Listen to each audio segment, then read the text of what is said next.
प्रधानमंत्री नरेंद्र मोदी के कार्यकाल को 9 साल पूरे हो गए। इसको लेकर के बीजेपी महासंपर्क अभियान शुरुआत करने जा रही है। हमारे साथ बातचीत के लिए मौजूद हैं केंद्रीय कैबिनेट मंत्री महेंद्रनाथ पांडे जी। सर, अगर बात करें तो किस तरीके से आपकी भूमिका इस महासंपर्क अभियान में रहेगी और आपके पास क्या दायित्व दिया गया इस महासंपर्क अभियान में? देखिए, 30 मई से जो महासंपर्क अभियान शुरू हुआ है उसमें अपने संसदीय क्षेत्र और प्रदेश की पार्टी जहां मुझे भेजेगी वहां तो मेरे दायित्व रहेंगे ही। पूरे महीने भर के कार्यक्रम बने हुए हैं और इसके साथ साथ हमें एक क्लस्टर मेरे जिम्मे तेलंगाना की लोकसभा 3 लोकसभाओं का, महबूबनगर, नलगोंडा और नगर कर्नूल, वहाँ भी मुझे 8 दिन उन सब के बीच भी देना है।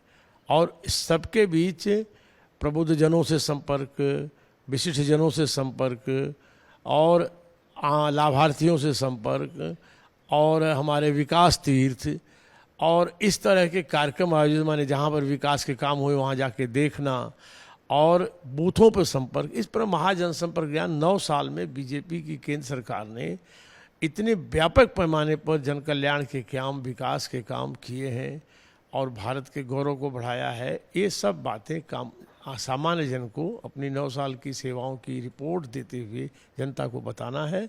एक बड़ा अभियान है और ये भविष्य के जनता के आशीर्वाद, जनमत निर्माण और जन जागरूकता में बड़ा सहायक होगा। लोकतंत्र में ये जरूरी है। 2024 के लिए कितना सहायक होगा, क्योंकि टारगेट कहीं ना कहीं 2024 का लोकसभा चुनाव ही है? देखिए, चुनाव अपने आप महत्वपूर्ण है। चुनाव से ही जनादेश मिलता है तो हम सेवा कर पाते हैं, लेकिन हमारी जिम्मेवारी भी होती है कि हमने 9 साल शासन में चलाया, जनता के आशीर्वाद से, जनादेश के की कृपा से, तो उन्हें हम बताएं कि हम आपके आदेश पर जो आपने हमें ड्यूटी दी थी हमें क्या क्या किया। और ये बताने के बीच क्या होता है कि इंटरेक्शन जब होता है जनता से तो उनकी कोई चीज़ रह जाती है तो वो भी आगे इनकॉर्पोरेट होती है। सर, एक सवाल और है, जिस तरीके से बीजेपी हिंदुत्व को लेकर के मुखर होती है, तमाम सारे विषयों को आगे रखती है, अब समाजवादी पार्टी भी उसी राह पर चलते हुए दिख रही है। नैमिषारण्य में जो है अपनी कार्यकारिणी की बैठक करने वाली है, कार्यकर्ताओं के साथ बैठक करने वाली है, गोला गोकर्णनाथ में करने वाली है, अखिलेश यादव भी पूजा पाठ करते हुए नजर आएंगे।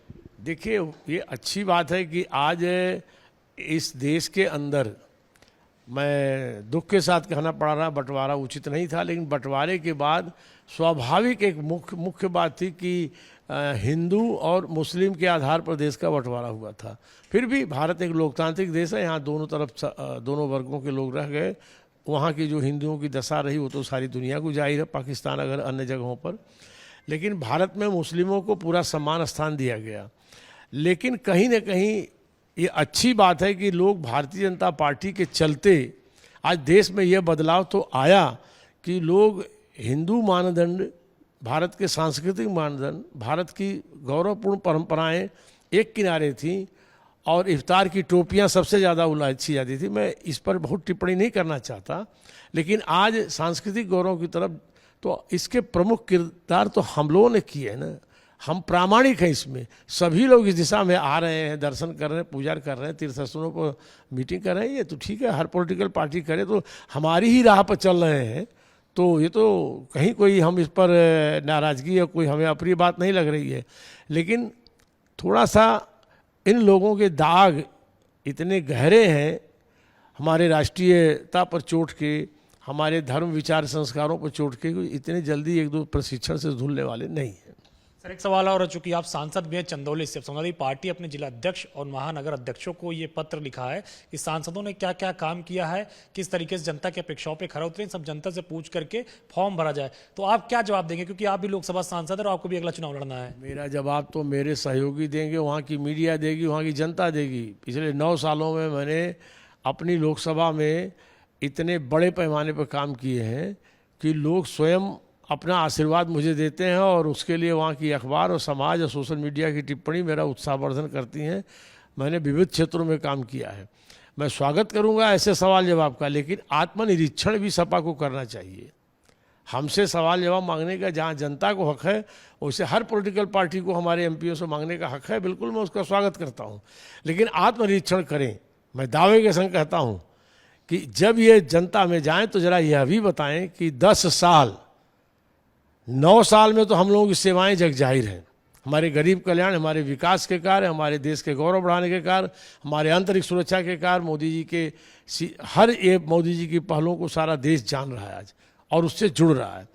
लेकिन उत्तर प्रदेश के समाजवादी पार्टी और बसपा के सांसदों ने ही सरकार चलाई थी। अल्पमत की सरकार थी मनमोहन सिंह की, और उस सरकार को बहुमत में लाने में सबसे बड़ा रोल उत्तर प्रदेश की इन दो पार्टियों का था।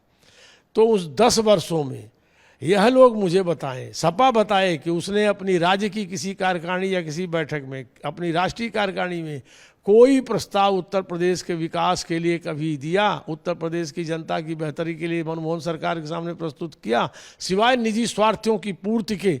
इन लोगों ने 10 वर्षों में उत्तर प्रदेश को क्या दिया, इनके पास कोई रिकॉर्ड नहीं, इनके एमपीज के पास कोई रिकॉर्ड नहीं है, कोई ऐसा आधार नहीं जिस पर ये कह सकें कि हम 10 बरस।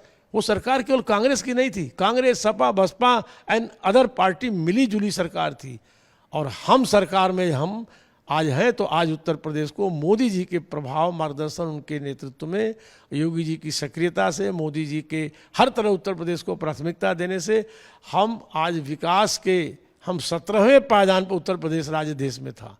आज विकास और हर मानदंडों पर, ईज ऑफ डूइंग बिजनेस पे, सब पर दूसरे पायदान पर आके खड़ा है। ये बीजेपी के 72 सांसद जो 2014 में चुने गए थे, और 64 सांसद जो 2019 में चुने गए थे, उनका और मोदी जी और योगी जी के और पूरी टीम के योगदान से, और विशेषकर मोदी जी के 9 साल के कार्यकाल का प्रतिफल है कि आज उत्तर प्रदेश इतनी प्रगति पर है। सर, एक आखिरी सवाल है। राहुल गांधी अमेरिका दौरे पर गए हैं और उन्होंने कहा है कि भारत में जो माइनॉरिटीज़ की स्थिति है वो काफ़ी खराब है। इसके साथ साथ ये भी कहा है कि अगर प्रधानमंत्री के साथ भगवान बैठ जाएं तो भगवान को भी समझाने लग जाएंगे। ऐसा है कि एक तो राहुल गांधी देश में अप्रिय बयान और कटु बयानों के लिए जाने जाते हैं, आधारहीन बयानों के लिए, लेकिन विदेश में भी जाके इस तरह बयान पहले भी दिया, अनेक लोगों ने उनको समझाया, फिर भी उनकी समझ विकसित नहीं हो रही है। उनकी ईश्वर उनकी समझ विकसित करें कि वो वहाँ जाके भारत विरोधी बयान दे करके यह देश की छवि खराब करते हैं, स्वयं अपनी छवि खराब करते हैं। ये निंदनीय है।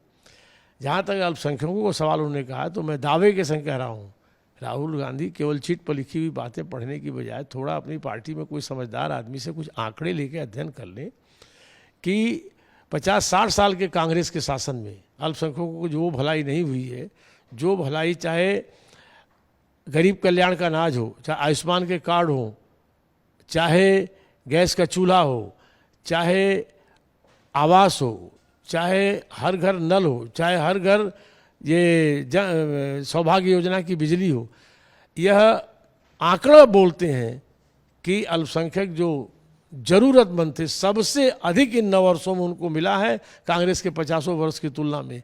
वो खुश हैं। आंकड़े देख करके तब बयान दे, यह निराधार बयान देने से बचे, मेरी सलाह है। शुक्रिया हमसे बातचीत करने के लिए। केंद्रीय कैबिनेट मंत्री महेंद्र नाथ पांडे जिन्होंने तमाम सारे मुद्दों पर एबीपी गंगा से खास बातचीत की। कृष्ण रोहित के साथ अविनाश तिवारी, एबीपी गंगा, दिल्ली।